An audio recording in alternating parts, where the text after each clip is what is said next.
Esteroides anabolizantes, esse é o papo da questão 38 da provinha da UESB 2020, numa questão extremamente específica, bem difícil a questão, cara, com detalhes que, meu irmão, muitas vezes não é visto, ou poderia dizer assim, na grande maioria das vezes, não é visto no ensino médio. Mas a gente vai aqui analisar todas as afirmativas, como eu sempre faço, e, se possível, né, espero que essa resolução ela ajude, né, numa próxima provinha que possa vir aí para vocês da Bahia. Beleza? Vamos com tudo, segue a vinheta.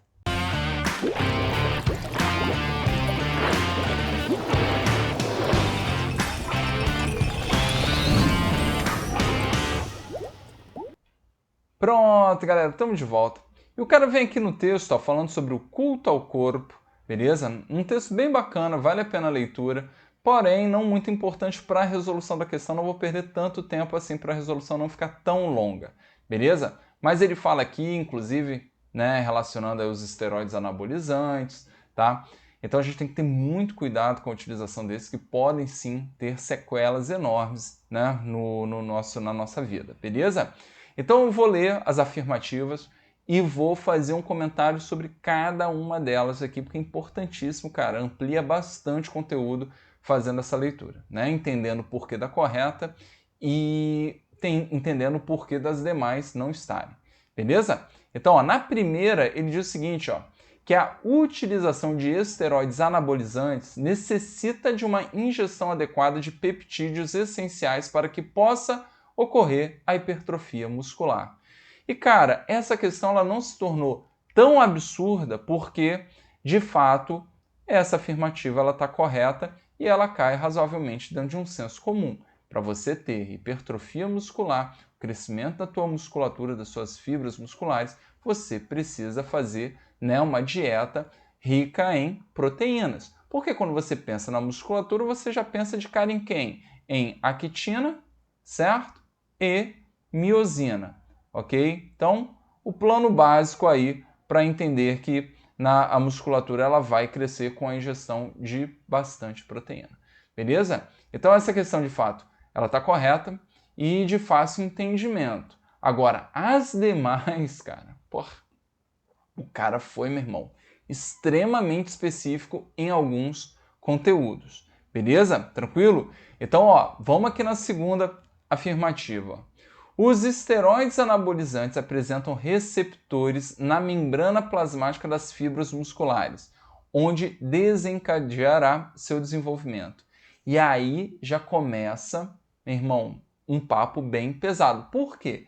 A gente, né, pobre mortal do ensino médio, cara, a gente trabalha com hormônio, a gente trabalha com aquela situação mais simples possível, de que na membrana plasmática, pensa aqui, ó, nessa camada aqui, ó, membrana plasmática, estão localizados sim, né, as proteínas, tá, que servem como receptores, a grande maioria, né, proteínas, ok? E eles estão aqui, ó, esses receptores loucos para quem? Para chegar um hormoninho, o hormoninho ele se liga a esses receptores e desencadeia aí a reação que tiver que desencadear, beleza? Por exemplo, no caso da insulina, a insulina chega, tem um receptor e esse receptor ele estimula a abertura dos canais de glicose para facilitar a passagem da glicose, né, do sangue para as células, né? Um exemplo bem simples. Só que no caso dos hormônios esteroides, ó, que estão aqui, os receptores eles são intracelulares, estão no interior das células, mais especificamente no citoplasma, beleza? Então essa questão está errada exatamente por isso, porque ele não está na membrana plasmática, ou seja, algo extremamente específico para os hormônios esteroides. Então pode acontecer dos receptores estarem no interior, ok, da célula, beleza? Então já fica ligado que tem na membrana e tem na parte externa. Show? Terceira afirmativa é: o uso desses componentes esteroides poderá proporcionar uma retenção hídrica no organismo sem comprometer a pressão arterial. Essa aí também ficou razoável, porque qualquer leitura em termos de retenção hídrica, a gente tem que pensar, né, no comprometimento sim da pressão. Vale a pena destacar muito o nosso sistema excretor, que, meu irmão, ele tem essa função, né, de regular de homeostase, equilíbrio hídrico e tudo mais, ok? Além de jogar para fora o quê? As porqueiras do nosso corpo, principalmente a ureia. Então, quer saber mais de excretor? Ó, assista esse resumão do Vitão, porque terão duas questões falando de aldosterona, ok? E ADH. Então, são dois hormônios que têm importância absurda, tá? Também no controle da nossa queridíssima pressão, ok? A aldosterona, para quem for fazer medicina, ainda tem uma relação maior ainda com aquele sistema famoso sistema renina-angiotensina, beleza? Que aí é um papo que já foge um pouco também da ideia do ensino médio, porém alguns vestibulares também cobram, tá? Tem até esse videozinho aqui, ó, tá? Que você pode assistir ele com calma falando do sistema renina-angiotensina. Beleza? E o ADH, que é um classicão, né? Minatou que o ADH também é chamado de vasopressina. Então tem uma relação aí também com a pressão do nosso sangue. Beleza? Tranquilo, gente? Então essa aqui também não estava um absurda. A quarta, o cara diz o seguinte, ó, que a ação dos esteroides reduz o fechamento da epífise óssea, comprometendo a ação do GH, né, ou STH, né, que é o somatotrófico ou growth, né, a galera aí, ó, do inglês voando, provocando déficit de crescimento. É, galera, pesada também, né? Então, olha só, gente, bom, antes de mais nada, se inscreva aí no canal, dê a força, porque correções, né, de questões bem difíceis aí você só encontra aqui no Quibio. Cara, e a gente está trazendo questão do Brasil inteiro e formando aqui o maior banco de questões comentadas do nosso país. Não só Enem, que, cara, já tem até um canal de membro que você pode entrar aí, tem uma plataforma, um intensivão bonitão para o Enem. E sempre em cima de questões, porque meu objetivo aqui é somente esse, matar questões. Beleza? Então ajuda o prof aí, que é importantíssimo te ver esse número de inscritos aumentando, cara. A gente fica muito, muito mais motivado, ok? Para fazer conteúdo. Beleza? Então qual é a ideia, galera? Em relação à quarta, o cara, ó, lembra que epífise é o extremo lá dos ossos, né? Os ossos mais compridos, ó, né? Como o nosso fêmur aqui, horrível esse osso, mas tudo bem. Né? Então a gente tem epífise e diáfise. E cara, tem uma relação muito importante de dois hormônios aqui na brincadeira, que são os hormônios calcitonina e paratormônio, né? Inclusive aqui, ó, questãozinha da UERJ para vocês sobre calcitonina e paratormônio, tá? E tem uma relação muito importante que até a puberdade são esses hormônios, calcitonina e paratormônio, que regulam o cálcio, né, na nossa circulação e também trabalham muito a ideia da ossificação, beleza? Principalmente a calcitonina, que pega o cálcio do sangue e taca lá no osso.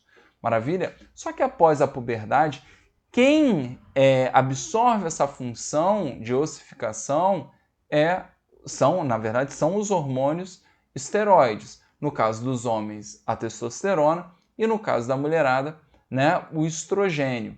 E a relação de algumas questões, inclusive a UERJ já cobrou isso numa outra questão discursiva, né, caracterizando, né, o quanto que é mais comum a osteoporose, ok? Então, como os hormônios, né, principalmente o estrogênio, ele recebeu essa função de calcificar o osso, né? Se você está diminuindo a taxa de hormônio, a tendência é o quê? Fazer o oposto, você vai desmineralizar o osso, né? O que vai caracterizar a osteoporose, beleza? Então, em mulheres é mais comum, tá, a osteoporose. Isso é um papo bem legal, bem específico, ok? E que, cara, pode vir aí em tudo quanto é questão de prova.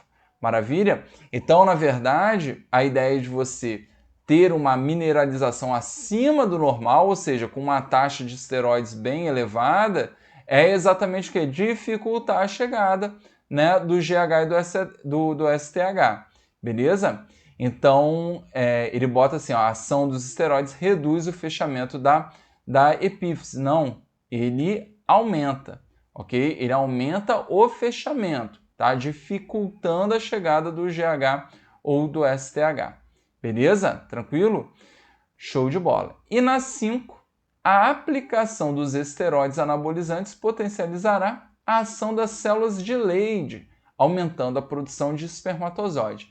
E aí, gente, caímos numa ideia também bem comum a respeito do uso de anabolizantes, que é o efeito, né, principalmente de atrofia das glândulas, ok? Então, o que acontece? Quando a gente fala do uso exagerado de anabolizantes, né, o testículo, né, que produz a testosterona natural, ele faz uma leitura de que as taxas, como estão muito elevadas, ele vai parar de produzir.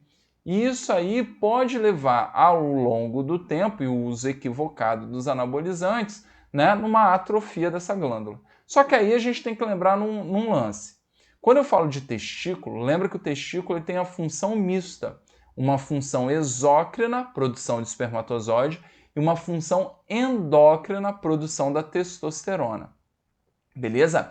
E aí o que acontece? As células de Leydig, que agora não têm sido mais chamadas dessa forma, né? São as células intersticiais, elas produzem a testosterona, ok? E não os espermatozoides, que são produzidos lá nos túbulos seminíferos, beleza? Então, galera, o cara lambuzou aqui bastante a 5. Tá? Então, a aplicação dos esteroides anabolizantes potencializará a ação das células de Leydig? Não, né? A gente está falando de atrofia e inibição, e aí também diminuiria a produção de testosterona. Show? Tranquilo? Né? Então, galera, é isso. Questãozinha que ela acabou salvando numa única alternativazinha ali que tinha o mais basicão de tudo. Porém, a gente tem a afirmativa 1 aí que deu uma facilitada, porque ele realmente trouxe uma máxima aí da nossa vida. Quer crescer, quer ficar mais forte, vai comer muita proteína. Beleza, galera? Então é isso. Forte abraço, até a próxima.